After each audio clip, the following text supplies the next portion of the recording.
Okay, I hope everyone is getting settled and has a drink and some snacks with them.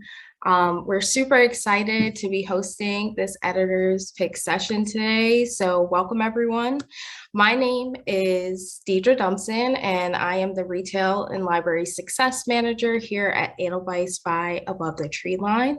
I have the honor of hosting today's editor's pick session where the featured publishers will be sharing some of the young adult titles they are proud to be publishing. We are recording today's session and we'll share the recording along with a community list of today's featured titles. If you're not familiar, Edelweiss Community is a mobile-friendly social networking platform for book lovers. Here, users can join unique communities or groups of readers with similar interests. Members of a community can collaborate on lists of titles, communicate with one another, and share their reviews and collections. You'll see a link in the chat that gives a bit more information about community and how you can get yourself set up with a free account if you don't have one already. And be sure to join our young adult community. If you have questions for our panel at any time, feel free to enter them into the Q&A section. If we don't have time to get to them today, we will reach out to you directly afterwards. All the presenters will be hanging out throughout the entire event today, and so you'll be seeing them pop into the chat throughout our time. All publisher proceeds from this session will support the work of Edelweiss Ascend, our initiative to promote diversity, equity, inclusion, and sustainability in our publishing industry.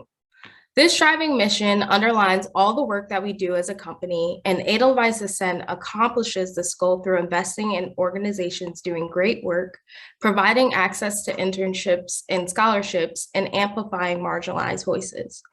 Thank you for participating and making this possible.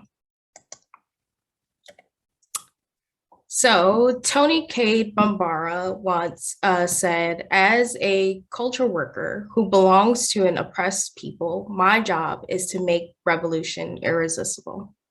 Today's young adult literature is complex and rich in feelings, beliefs, and values. It gives readers of all ages a place to turn to for assistance with their everyday difficulties and during more serious situations. Like all literature, young adult books help with navigating humanness, increasing sensitivity, and enhancing empathy, and without a doubt lends to enriching how we read the world and how we live our lives.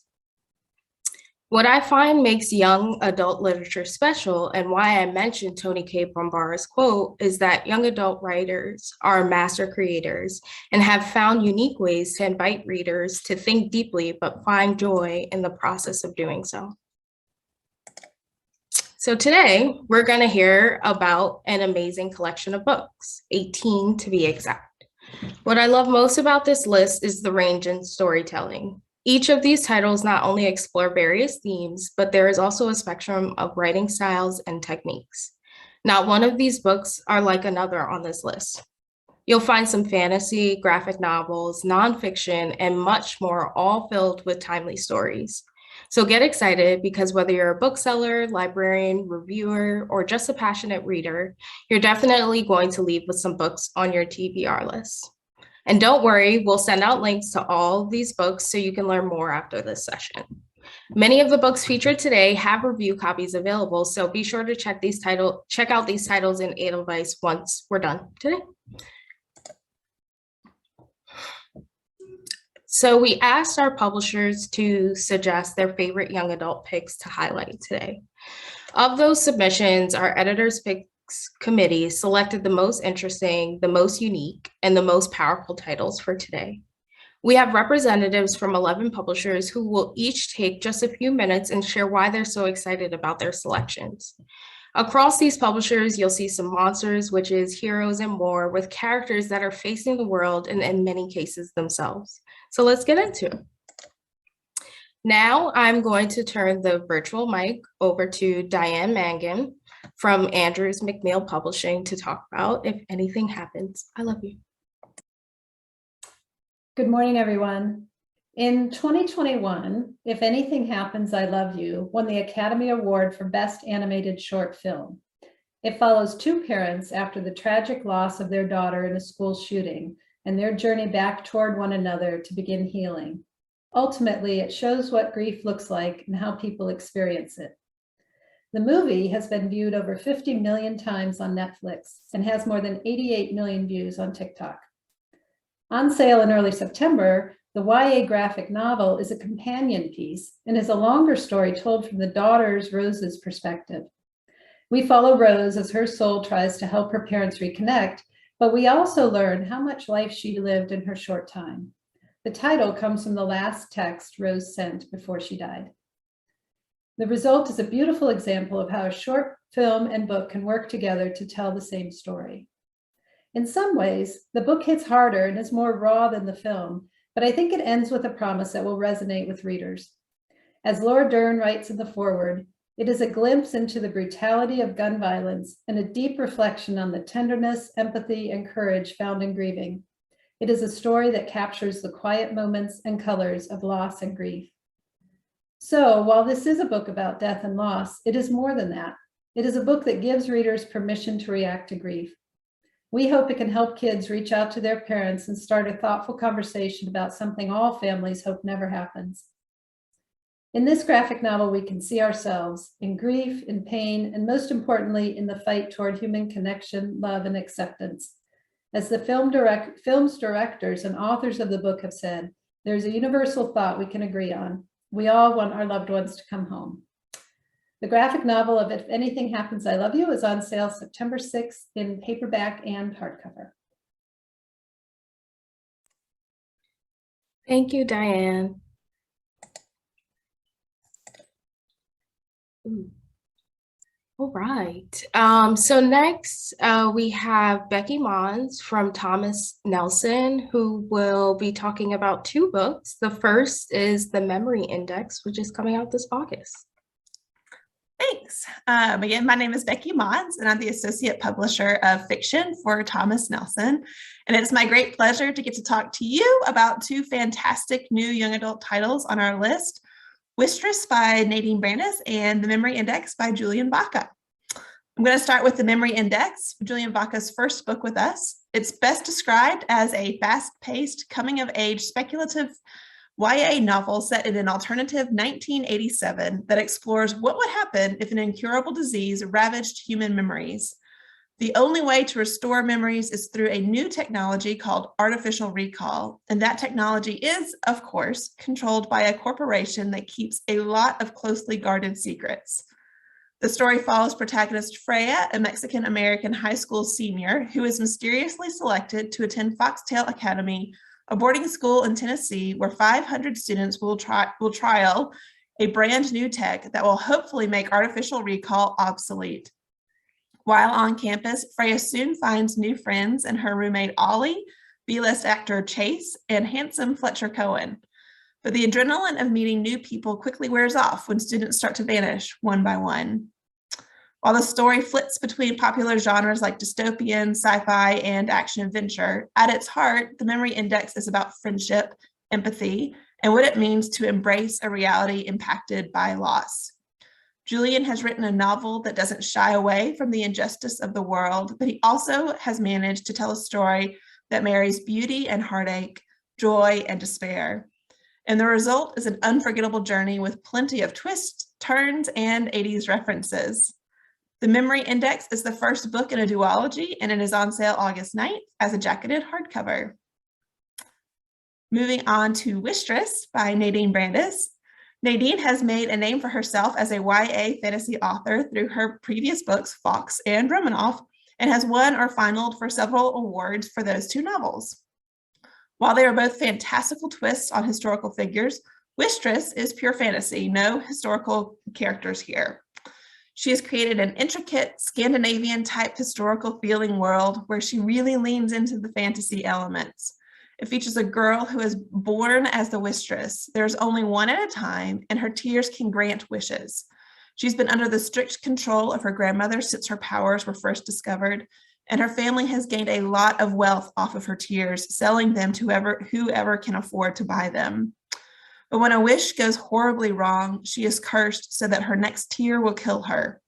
Now she must harden herself if she has any hope of traveling to the source of these magical talents to try to break the curse and bring her powers back. And then there's this boy. He can stop time and travel through that frozen time with a snap of his fingers. He has seen many things in his long 17 years, and now he is on the run, under suspicion of killing the old king. These two find their way to each other, and together they set off on a high-stakes, world-at-risk journey to stop the evil new king from gaining ultimate power. When we first acquired Nadine for Fox, I thought it was one of the most clever fantasy novels I'd read. But then I read Romanov, which blew me away, being a huge Roman royalty geek that I am. But when I finished Wistress, I immediately wrote Nadine to tell her that this was her best book yet. And that was no lie to pump up an author's ego. She's one of those writers who just keeps getting better and better with each book. Wistress is also a jacketed hardcover, and it's set to go on sale September 13th. And it is a standalone novel. As you can tell, we're really excited about these two YA novels, and I really appreciate the time to get to talk to you about them. Please don't hesitate to reach out if there's anything that you need. Thank you so much, Becky. Those both sound really exciting, and I look forward to reading them both. I love fantasy.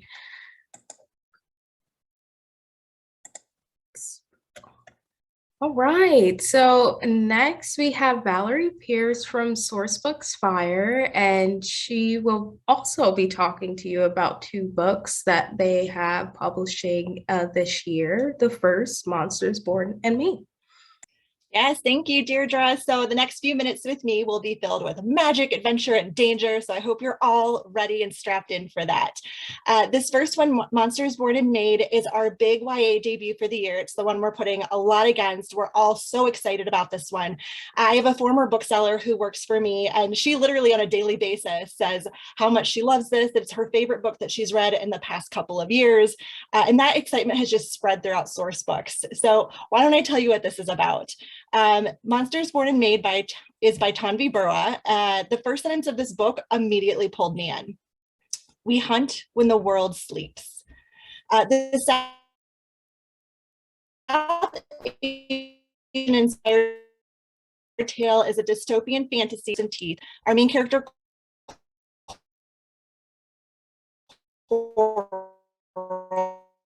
lives on an island surrounded by beasts, but the ruling elite has indentured Coral's family.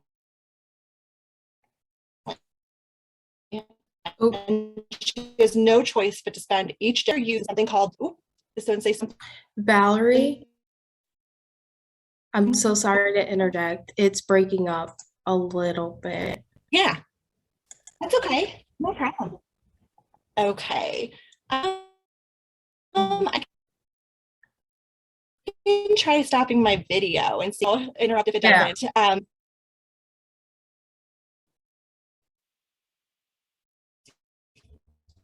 Okay, good. Using something called the Glory Races, which is a series of deadly events where chariot riders race to the death. Very ill will perish. When Coral misses catching the last mare stag of the season, she's forced to cheat her way into the races. She'll go up against wealthy opponents who have trained their entire lives to compete in this competition, and they do not look kindly on a poor girl trying to take the ultimate. Monsters Born and Made comes out in September in hardcover. We've recently sent out ARCs with really incredible ARC packaging, and we will have print ARCs available at Children's Institute and ALA Annual. We'll be doing an exclusive indie merchandising and marketing kit that will be available for Edelweiss starting in June.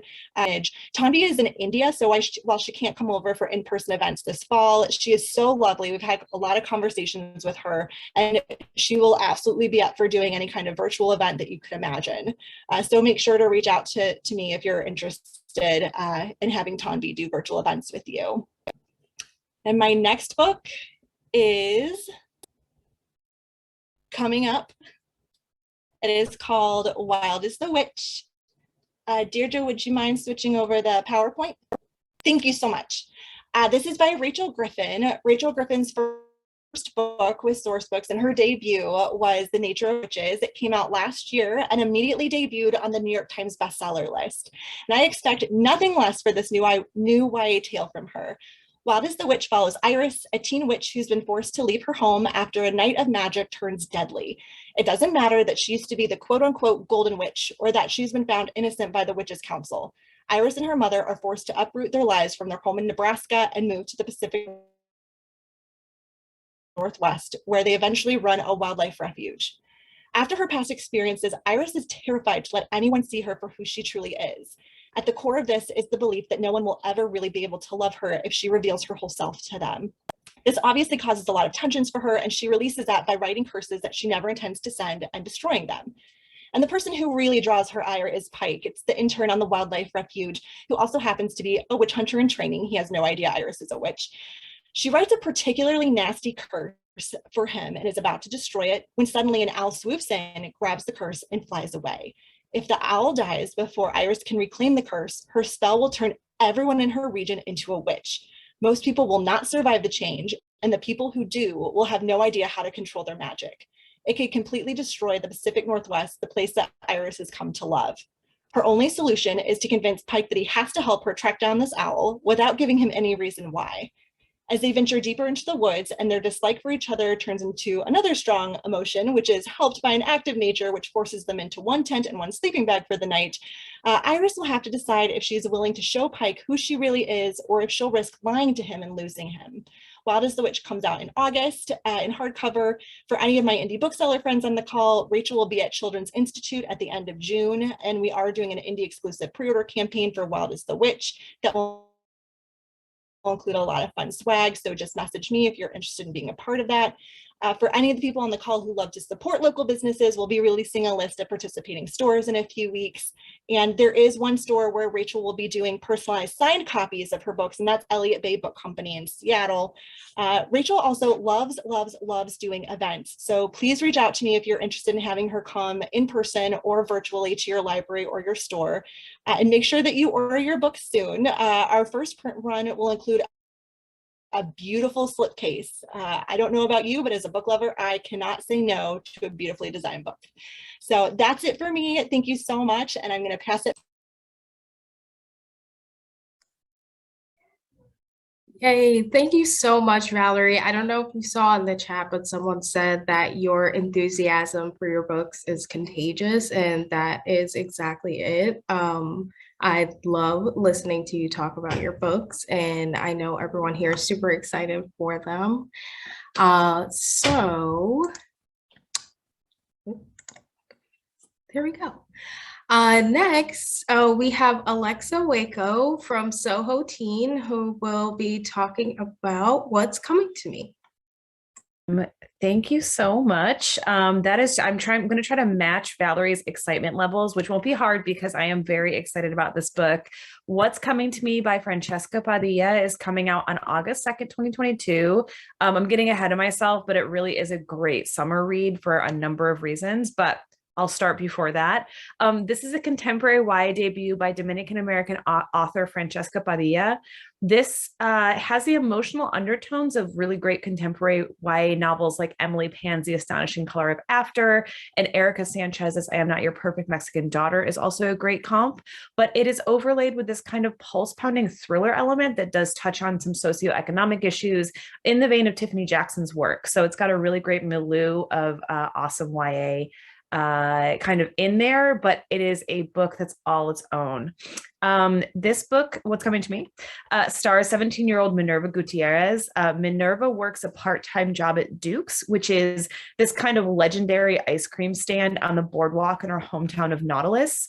Nautilus is really wonderfully evoked and based on a mix of Rockaway, Coney Island, and Long Island beach towns. Francesca grew up in Brooklyn and spent a lot of her time kind of in Rockaway and in various kind of beachish locations in the summer. So it's really, really kind of like authentic and really evokes that atmosphere really well. Minerva's boss, though, is abjectly terrible. He's mean and constantly tries to rip employees off. And he's kind of a creep and is also just Minerva can tell kind of sketchy on like the crime side, but Minerva has really no choice to work there because she has to make ends meet. That's where a little bit of personal mystery comes in. The reader learns that Minerva is on her own, more or less, and that her mother has been sick and is not currently present in the apartment. What you do know for sure that at the beginning is that, again, Minerva is kind of working to support herself, coming up with rent in addition to taking care of her basic needs. So she's in a tough spot.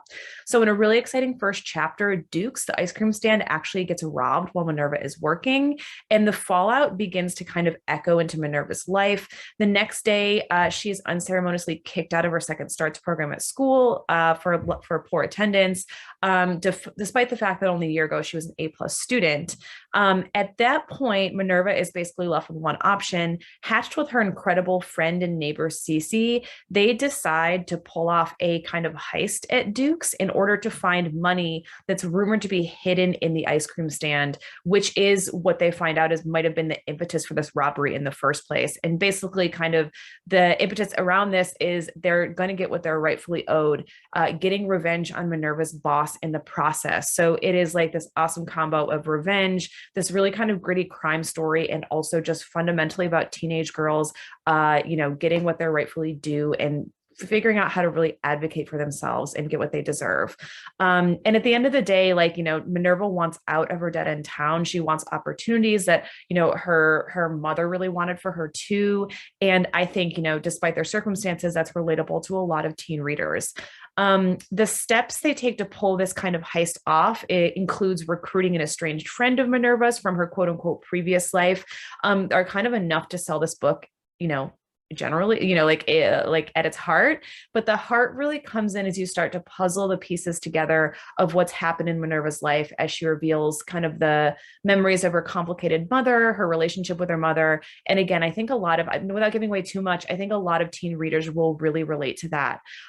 What you do learn, that her mother fought tooth and nail for her to give Minerva the opportunities that she rightly deserves. So again, this really fundamentally is about a teen girl fighting for what she deserves, fighting to take care of herself when no one really is stepping up to the plate. And Francesca highlights the internal struggle really of what it means to believe that you deserve to be taken care of. And the title speaks to that. It works in a number of ways. So it's so many things. This book is so unique, and it's often also really, really funny and fun, but it is a serious treatment of issues, real issues that teens deal with, including living in poverty, caring for a sick caregiver, grief, and also some substance abuse. But the ending, again, without giving too much away, I always like to know though, whether or not it's kind of hopeful or dark or, anywhere in between, but it is ultimately hopeful and realistic, uplifting without being too saccharine. And it will definitely make you cry, which is of course what I love in a YA book. So again, circling back to the perfect summer read, you can bring it to the beach and read it with some tissues and also an ice cream cone, and that makes it, it brings everything together. And before I hand it over, I just want to read a couple of the amazing blurbs we have for this book, which you can see on the screen. Brandy Colbert called Francesca Padilla a writer to watch. Marcus Shiro called it one hell of a ride. There's blurbs from Isabel Quintero, Nova and Suma, Stephanie Kuhn. We have a lot of love for this book, and we really again hope that this book gets what's coming to it in the sense of lots of praise and love. So definitely check it out, and thank you so much. Thank you so much, Alexa. The love was felt. I feel like I already know Minerva and I'm rooting for her. So I can't wait for this book to be out in the world and to see it in readers' hands. All right. So next, I'm going to invite Glenn Leidick from BQB Publishing to talk about a couple of books. First, he will talk about Chrysantha Night, Eternities End.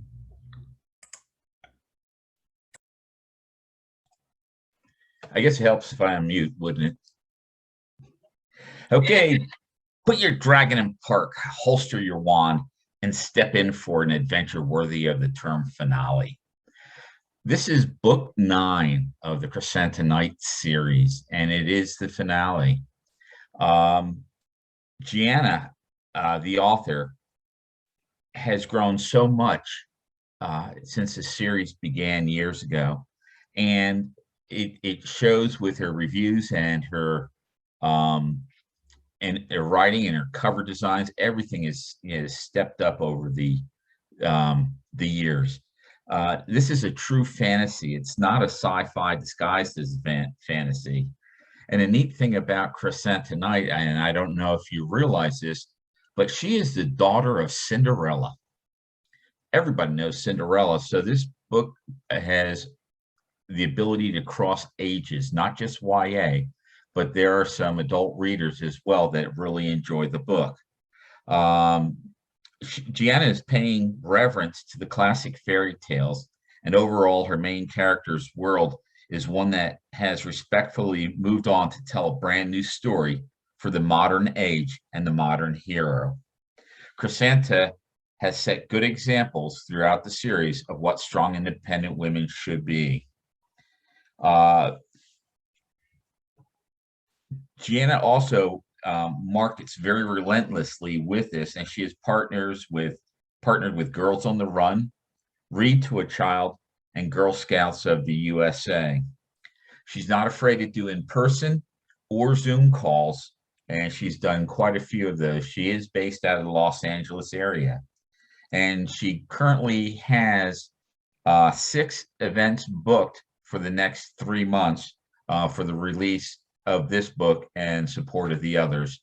And this book does release in paperback on October 11th, 2022. Now, the next book is also in a series. It's the 3rd book in a series.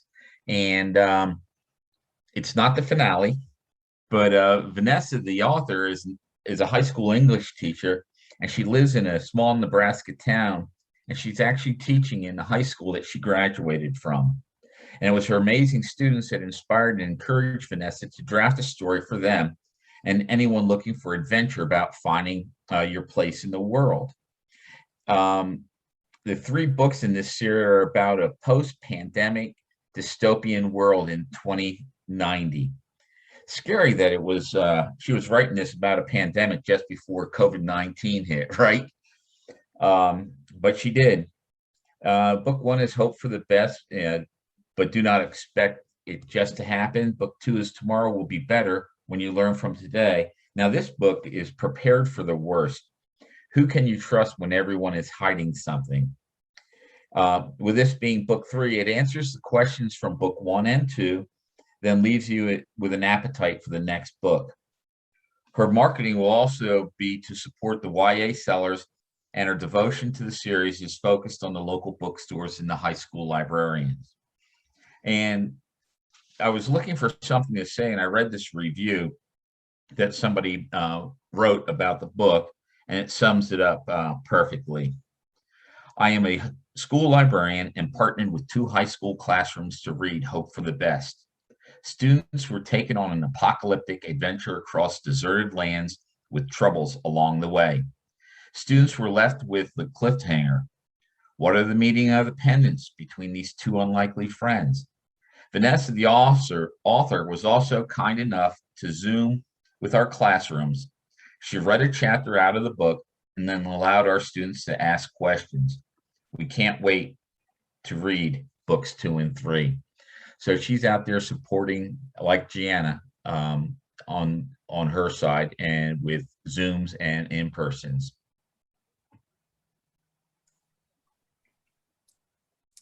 Thank you so much, Glenn.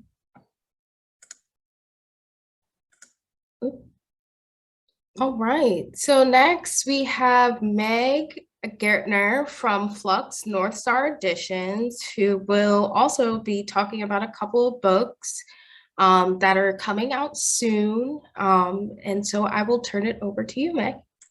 Thank you so much, Deirdre. I'm so pleased to be here presenting 2 titles from Flux. The first is Game of Strength and Storm by Rachel Menard, coming out this June. This YA fantasy is a female-led reimagining of Greek mythology, specifically a gender-bent reinterpretation of the labors of Hercules, and it is awesome. The book opens with our 2 main protagonists, Jen and Castor, heading to the capital of Olympia to request a favor of its 2 empresses. Jen, shown here on the cover on the left, seeks the freedom of her father and the reinstatement of her family's beloved circus. Castor, shown on the right, seeks to be named the heir to her home island of Arcadia. Her island's current laws require a male heir. But the empresses are conniving and seek to be entertained. So while they will grant these favors, it's only for a price. Jen and Castor must first fulfill all the favors requested by others who have come to the capital, a total of 10 nearly impossible tasks. Furthermore, Jen and Castor must compete in these labors. Only the one who completes the better half of the tasks will win and have her favor granted. The labors are brutal and include capturing the flesh-eating mares, obtaining the belt of Hippolyta, queen of the Amazon, and of course, slaying the nine-headed immortal Hydra. But these girls are fierce in their convictions and will stop at nothing to achieve their goals.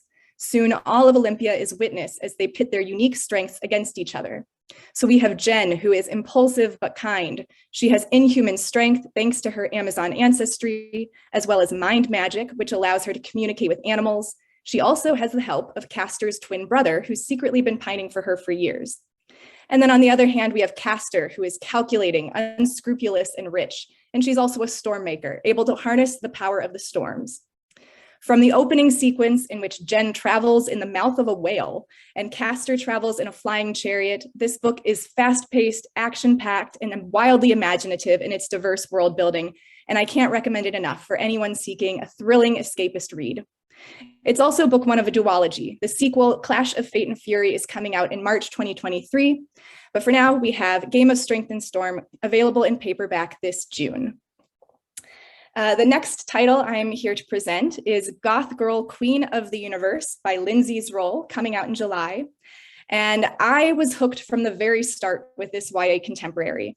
It follows foster teen and goth queen Jessica, who is a heroine for the ages. She is fierce and creative and funny in an understated way.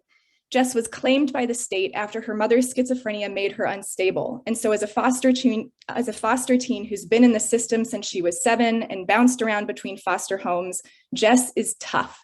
She has her rules and tips for living in foster care that she shares with the reader, and she's clearly built up these walls to protect herself. Then she meets geeky Oscar, and he brings her into his cosplay group to design their costumes and makeup. And within this group, all her rules fall to the wayside. So I'll pause here to say that the risk of having such a fantastic point of view character is that the rest of the characters might fall flat or feel underdeveloped, but that does not happen here. The supporting characters all command attention and just pop off the page. So in this cosplay group, we've got Oscar, who is Hispanic and has well-managed anxiety. And while he's not your typical YA love interest, he will sweep readers off their feet by the end anyway. We have Emily, who is Asian and queer and who bucks the anime cosplay stereotypes of the cute Lolita type or the sexy girl, choosing to cosplay as Han Solo instead. And we have Garrett, who is Black and who has one of the most gratifyingly surprising backstories I've ever read, but I won't give it away here. And as they all work toward competing in this convention in New York, Jess is swept up by this group of geeks. It is genuinely moving to see her walls come down one by one. This book covers a lot of themes. There's the theme of family, particularly biological family versus found family. Jess grapples with the complicated relationship she has with her biological mom and the hope she has to be a family once more with her mom versus the family she's building for herself among this cosplay group and her new foster mom. I'll add here that the author herself was a former foster teen, and so the portrayal of foster care in this book is both authentic and nuanced. There's also a theme of body positivity. Jess herself is a bigger girl, and she advocates for all body types being welcome in cosplay. And there's a theme of mental health in the thoughtful treatment of Jess's biological mom's schizophrenia and Oscar's anxiety. This is an emotional read. There are scenes that are laugh out loud hilarious. At one point, they all go LARPing, live action role playing, and it is just hysterical. And there are other scenes that had me tearing up from the characters' growth because their journey is genuinely moving. Kirkus Reviews gave this book a starred review, and I think that review says it best, so I'll quote it here. First-person narrator Jess's voice is a mix of jaded, too cool for school snark and stirring vulnerability, and each supporting character feels like a fully realized, perfectly imperfect individual.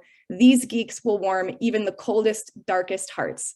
So I encourage you to add this book to your list. Goth Girl is coming out in paperback this July. Thank you so much for your time. Thanks so much, Meg. You know a book is going to be good when you start tearing up just from the description. So I'm so excited for both of these. They sound amazing. And I hope everybody is taking note and adding these to their TBR. Oy. All right. So next we have Sarah Haskell, who is joining from Legendary Comics YA to talk about Enola Holmes' Mycroft's Dangerous Game. And I'm super excited about this because I just watched Enola Holmes. So I'm like, what are the chances? Excellent. Well, hello, everybody. I'm happy to be here. Yeah, Enola Holmes, if you've seen the movie and liked it, then I think you'll like this book. It is drawn directly from the movie. Characters and all, Millie Bobby Brown starring in this book just as much as she starred on screen with Netflix, Henry Cavill reprising his role as Sherlock. The characters you know and love and are already familiar with are here on page for everyone to enjoy and just get right back into Enola's world of mystery and mayhem as she runs through the streets of London, solving the mystery of an anarchist group that has plotted something dangerous that only she has her unique perspective as a young girl on the streets to be able to piece together the pieces and save the day. It's really exciting. And what I love too about this format for an Enola Holmes story with the graphic novel format, it just sucks you right into the adventure. And as a graphic novel, it's just so incredibly accessible. This is a YA story, though I think younger readers would also jump in. Anyone who you feel the Enola Holmes movie is appropriate for, this book can be appropriate for that readership as well. And it's, you know, with the graphic novel, you've got that context on page. I love YA graphic novels because they're also really accessible for the reluctant readers and the second language learners and people who, you know, might want a little more of that context that's outside of the language itself to get into this story. And Enola here, you know, breaking the third wall, looking directly at the reader, that, you know, follow me, here we go again, with her cheeky charm. It's really fantastic. Beautifully illustrated here by Giorgia Sposito, who has the likenesses of all of these characters down perfectly. Of course, Lord Tewkesbury making his appearance too, just adorable. The book itself is a standalone story taking place after the first movie and before the second one. There is a second Enola movie. It's been announced if you've not heard about it, but so it fits nicely within that universe, but it can stand alone completely for people who haven't already been exposed to Enola through the Netflix series. So that one will be out August 23rd, and I couldn't be more excited. Please reach out. I'm trying to think of some fun ways we could bring this into bookstores and maybe do events. The author won't really be traveling. She's located in Salt Lake City, Mickey George, but we can do virtual events and perhaps see if there's opportunities for other fun things, since there's so many mysteries and ciphers and things to play with this book. I'd be excited to talk with anyone at a bookstore to see if there's something we could put together for you to make a fun release party. So that's Enola Holmes, Mycroft's Dangerous Game.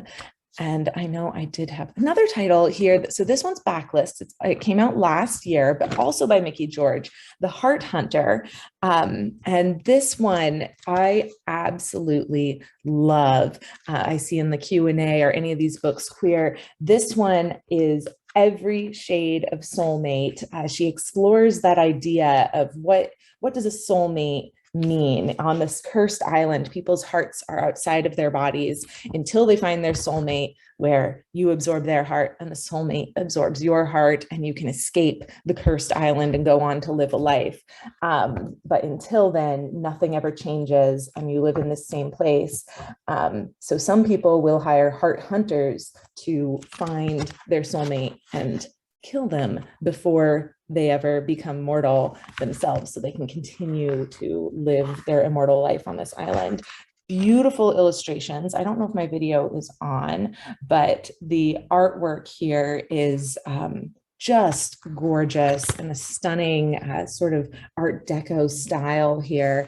And this is something that came out last year and I feel flew under the radar. So I just wanted to put it on everyone's awareness here again, since the way it explores soulmates, it could be platonic, it could be love, it could be a business partner, you know, it's just someone who you resonate with. And I really liked that take on it, a fantasy adventure. So something to look up. And for anyone who's interested, librarians, booksellers alike, we do have samplers of our YA line. Legendary YA launched last year with 3 different titles, Heart Hunter being one of them. And we've got more titles coming out this year. It's a brand new line. We're so excited to bring it to everyone. And I would love to tell you more about that and put materials into your hands if there's ways you can use it. So please reach out, write. I'm happy to connect with anyone who wants to learn more about any of these fantastic stories. Thank you so much, Sarah. Heart Hunter sounds so interesting and cool, and those graphics look amazing. I'm pretty excited to read that one because I feel like it's like maybe like a twisted romance story, but I can't wait. Thank you for sharing those. All right, so next we have Bridget Mcfadden, who will be talking, who is joining us from Camp Cat Books, and we'll be talking about our next 2 titles. Hi everyone, I'm Bridget. I'm the associate editor at CamCat Books, and I was lucky enough to be the editor on both these books that I'll be talking about today. So I definitely have a bias, but even with the bias, I could tell you they're great titles. So first, I'll talk about the second title in the Margazar Trials series, titled The Man or the Monster by Amna Kreshi. The series is a South Asian retelling of The Lady or the Tiger. In the first book, The Lady or the Lion, main character Dirkane falls in love, and at the end, her love interest is put on trial, and she has to decide whether to send him to the lady or the lion. The Man or the Monster picks up after his fate is decided, where Dirkane must face the consequences of her choice. Her friends question her judgment, her grandparents, the rulers of the land, question her sanity. And while Dirkane has proven she has what it takes to be queen, when war looms ahead, she questions if she deserves to be one. The Man or the Monster is a tale that blends historical romance, politics, and self-discovery, and best-selling author Chloe Gong called the first book a gorgeous read steeped in rich culture and politics, and School and Library Journal says it's a clever twist on a classic tale. Amna Kreshi is a rising star own voices author who bases her books and characters on the South Asian culture, which will relate to South Asian readers and educate others on the culture in fairy tale settings. Amna is also very active on social media and frequently interacts with her readers. And the next book I'll be talking about is Imagining Elsewhere, which is a paranormal story by Sarah Hosey highlighting the themes of bullying, friendship, and witchcraft, who fans of Mean Girls and Stranger Things will enjoy. So the book is set in 1988, and former bully Astrid is forced to move to the small town of Elsewhere after her merciless bullying led to a terrible incident. Astrid looks at the move as a way to reinvent herself to be a better person, but the hope is short-lived when Astrid meets Candy, the teenage tyrant who has Elsewhere wrapped around her finger. Candy has a supernatural power of compulsion, so when Candy tells people to jump, they don't say how high, they just jump. And Candy decides she wants Astrid to be her new bestie, which has its perks, but it also jeopardizes Astrid's plan of self-redemption. Astrid and her new friends dig into the dark history of Elsewhere and the source of Candy's powers, and they form a dangerous plan to escape the town, or else be doomed to live under Candy's rule forever. The concept of Imagining Elsewhere came to the author after seeing a Twilight Zone episode where a young boy had the power to control others.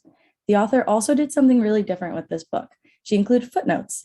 Because the story is set in the 1980s and the target audience is Generation Z or Gen Alpha, some of the young readers aren't likely to understand some of the references, so the footnotes allow the author to directly interact with her readers by explaining the meaning of something like a Walkman, or to make witty comments about the outdated slang that they use.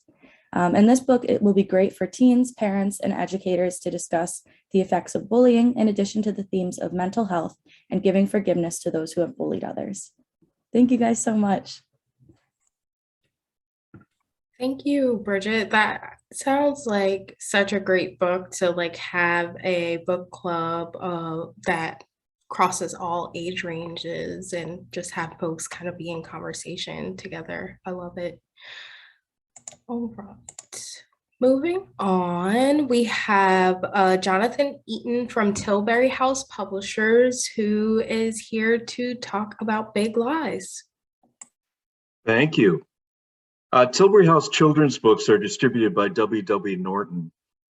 Our recent picture books include Magnificent Homespun Brown, winner of the Coretta Scott King Illustration Honor, and I Am Smoke, selected by the American Library Association as a notable children's book for 2022. Our middle grade nonfiction titles include Have I Ever Told You Black Lives Matter, which the New York Times called Wonderfully Alive. And I Begin with Spring, The Life and Seasons of Henry David Thoreau, which Kirkus named one of the 10 children's books to look forward to in 2022, saying it exemplifies children's narrative nonfiction at the height of its powers. But today I'm here to tell you about our forthcoming YA nonfiction title, Big Lies, From Socrates to Social Media, by New York Times bestselling author Mark Kurlansky, which will publish September 6th. The premise of this book for ages 12 and up is that a plague is afflicting the land. It's not the plague of COVID, it's a plague of lies, big lies. The kind that distort history, deny science, fuel hate, dump misery on millions, and sabotage civilization's uneven progress toward a just and sustainable planet. Big lies travel faster than ever in the age of social media, but the lies themselves are the same old slurs and conspiracy theories they've always been. Socrates and Pinocchio would recognize them at a glance. Nero blamed the burning of Rome on Christians. Hitler blamed the Reichstag fire on communists. Same old lies, recycled. For a big liar, any vulnerable target is fair game. This is a guide to big lies through history and today. Who spreads them? Who benefits? How to see through them. Big lies mean nothing without eager believers. This book is the antidote to big lies. Mark Kurlansky's 35 books for adults and young people include 4 New York Times bestsellers, Cod, Salt, 1968, and The Food of a Younger Land, and have been translated into 30 languages. He has received a James Beard Award for food writing, a Bon Appetit American Food and Entertaining Award for Food Writer of the Year, and the Dayton Literary Peace Prize. A former journalist, his storytelling mastery makes his YA nonfiction, including Big Lies and his 2011 book, World Without Fish, equally appealing to adult audiences. Eric Zells, the illustrator, is a designer and educator whose illustrations have been recognized in starred picture book reviews and by organizations including the Society of Environmental Journalists and the Society of News Design. Eric has created graphic fiction features for each chapter ending in this book, as well as numerous editorial cartoons throughout the book. These complement the historic images, of which I'll name a few because they give a sense of how wide-ranging the book is. They include a newspaper headline of the Scopes monkey trial of 1925, a broadside of the Middle Ages announcing a trial of witches. And there's my phone. Hang on. Sorry about that. A photograph at the sign at the entrance to the Auschwitz prison camp reading "Work Sets You Free," a cartoon from the 19th century yellow journalism. Persistent. A photo of Lyndon Johnson signing the Gulf of Tonkin resolution that initiated the Vietnam War. The iconic photo of the Tank Man in Tiananmen Square in 1989. An early photo of Vladimir Lenin from which several of his fellow revolutionaries were airbrushed out by Joseph Stalin. Robert Capa's famously controversial photo of a falling soldier in the Spanish Civil War. Father Coughlin, Rush Limbaugh, and a photo of a girl who looks kind, intelligent, and very real, but was in fact created by artificial intelligence using an algorithm that samples and recombines a huge database of real images. Big Lies is 320 pages with color throughout and designed for maximum engagement. With liberal use of callouts and lively fonts, it's swiftly paced, compulsively readable, and also the most topical book Mark has ever written, and I think perhaps the most important. He covers the big lies of history in order to equip young readers, the future stewards of our planet, to recognize the big lies of our time. Liars are named in this book, but Kurlansky's focus is on the lies, not the liars who tell them. From its opening entreaty to its index, this book is all about peeling back the curtains to expose the corrupt machinery of the big lie. We have digital ARC available this week. We have a sampler in 2 to 3 weeks. We're hiring national publicity campaign through TVS Media. Virtual visits will be possible. So there it is.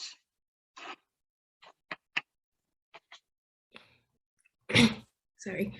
Thank you so much, Jonathan. I really looking forward to this one. I feel like one of the first steps to being a critical thinker is like knowing that you can think critically and that you don't have to take everything for or the way it's presented to you. So excited for this one and grateful that it will be out in the world soon. All right, so from Second Story Press, today we have Michaela Stephen, who will be talking about a couple of books that are coming out today. So that's super exciting because sometimes I forget what day of the week it is, but I'll turn it over to Michaela. Yes, today is our book birthday for both Wish Upon a Satellite and my next book I'll be talking about, Rachel Burr. So happy birthday to these beautiful books, and I hope everyone will check them out. So our first one today is Wish Upon a Satellite by Sophie Labelle. It's a story about Ciel, a non-binary trans teen in Montreal, and their adventures. Ciel grapples with dating, unexpected crushes on their best friend Steffi, sexting for the first time, and concerns about global warming, all while juggling the terrors of high school. So Kirkus has raved, Ciel's openness about their queerness and neurodivergence is at once playful and vulnerable, unapologetic and critically engaged. It's such a cute, endearing novel, and I think so many readers will gravitate towards it. So the novel has the same characters as Ciel and Ciel in All Directions, which were 2 middle grade novels we previously published with Second Story Press, but this can be read as a standalone. And I love that the books are aging with the characters. So the previous books were middle grade, and now this is a YA. And it's such a lovable group of characters. It shows Ciel and their friends and romantic interests navigating the pressures of pitfalls of getting older. So Wish Upon a Satellite and the previous Ciel books are about a trans character, but it doesn't focus on the character's transition or only dwell on the challenging aspects of being trans. It's all about the celebration of their life and dealing with normal issues. So Sophie Labelle is an internationally acclaimed webcomic artist.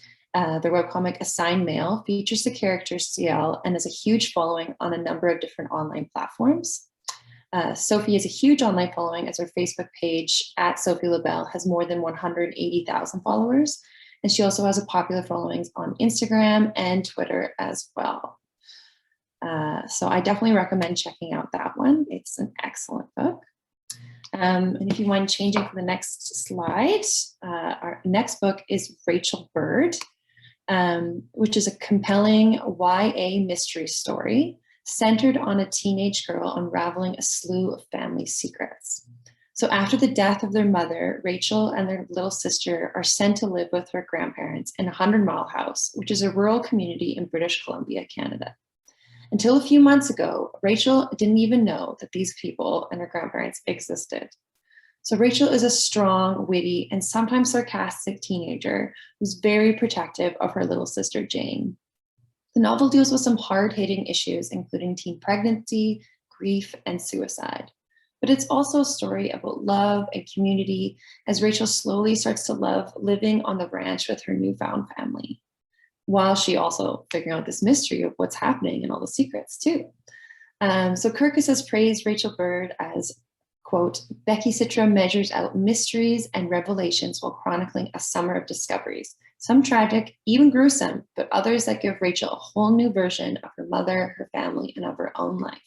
An unexpectedly buoyant tale of loss and healing. So Becky Citra is the author of 23 award-winning books for children, including The Way Home and Finding Grace. Rachel Bird is set in the interior British Columbia, where Becky Citra has owned a ranch for the past 20 years. So the novel immediately draws you in with a vivid setting description, so readers will be able to recognize real-life locations if they know Vancouver or the interior BC. As a BC girl myself, I really appreciate that because it's not an area you often see. So I would highly recommend this book too. We do have digital copies available for both or print if you'd like to send me an email. And both authors are available for digital events. So thanks. Thank you, Michaela. Those both sound extraordinary. And again, happy book birthday to these two. Make sure you stop by your local bookstore or your local library and check these out. And our last presenter today, we have Pavla Fortelna from Albatross Media. We'll be talking about I Shall Awaken. Thank you so much. Hi, everyone. My name is Pavla. I'm from Albatross Media, a publishing house from the Czech Republic. And I would like to introduce our book, I Shall Awaken. We are very excited about this title, and we have prepared a book trailer, which we would like to show you at first. So can I maybe ask the host to show the video? Hopefully the sound works, because that's also exciting. Well, so at least the pictures.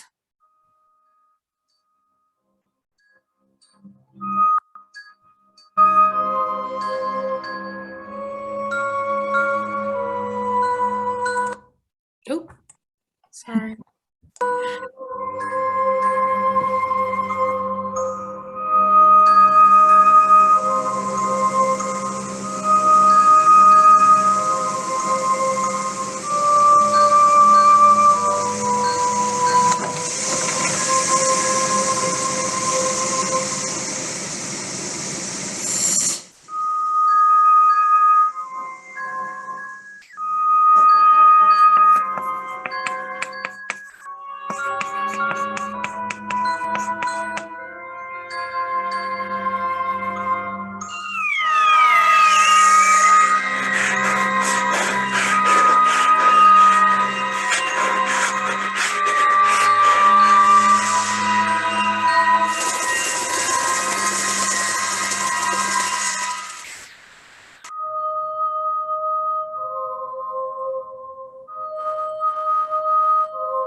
So thank you so much for playing the video.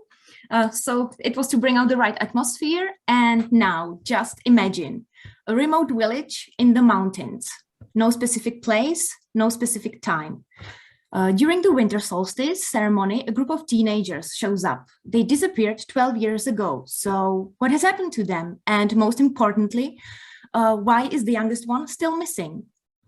So this book, I Shall Awaken, is a young adult mystery horror with thrilling atmosphere, which will definitely give you goosebumps. And I guarantee you that you will never dare to look under your bed again. The author, Kateřina Šardická is a young promising writer from the Czech Republic, and where she currently resides and works as a TV script editor, and her books are highly acclaimed there. Our YA title, I Shall Awaken, is about old pagan beliefs and the thin border between dreaming and reality. The legend has it that during the winter solstice, the creatures from our nightmares can crawl out, cross the border to our world and scare us. Is it true or not? Anyway, it's better not to find out and just stay awake. So this book is on sale on May 17th. And thank you so much for your attention. In case you want to know more, you can follow Albatross Books on Facebook, Twitter, or Instagram. And we will also be present at the ALA annual conference in June, so make sure to stop by our stand. Thank you so much.